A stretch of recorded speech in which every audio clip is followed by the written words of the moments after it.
બાપા સીતારામ મિત્રો, આજે આપણે બનાવીશું દાબેલી. પહેલાં બટાકા બાફવા મૂકી દેવાના 500 ગ્રામ.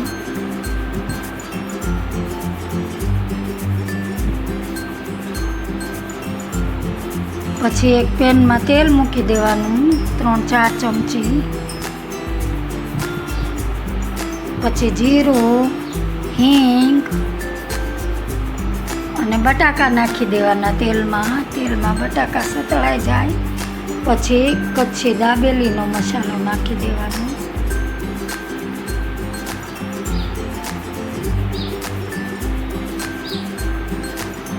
મસાલો સતળાઈ જાય, મસાલો અને બટાકા સતળાઈ જાય પછી બધા જ બટાકા ઉમેરીને દાબેલીનો કોરો મસાલો નાખી દેવાનો.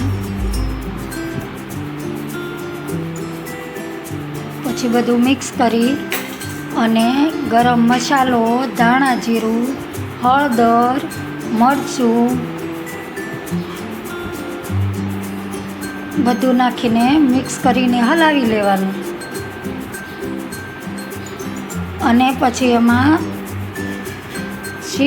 મસાલા સિંગ નાખવાની.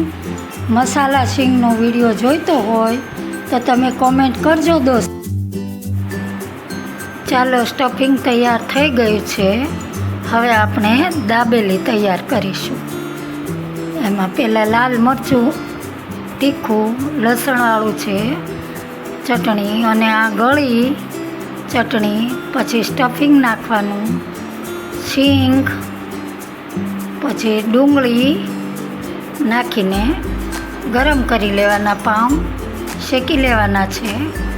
અને દાબેલી શેકાઈને તૈયાર થાય એટલે તેમાં સેવ, ઝીણી ડુંગળી અને બધી ચટણી ઉપર નાખીને સર્વ કરીશું. ચાલો જમવા. દાબેલી કેવી લાગી એ કોમેન્ટ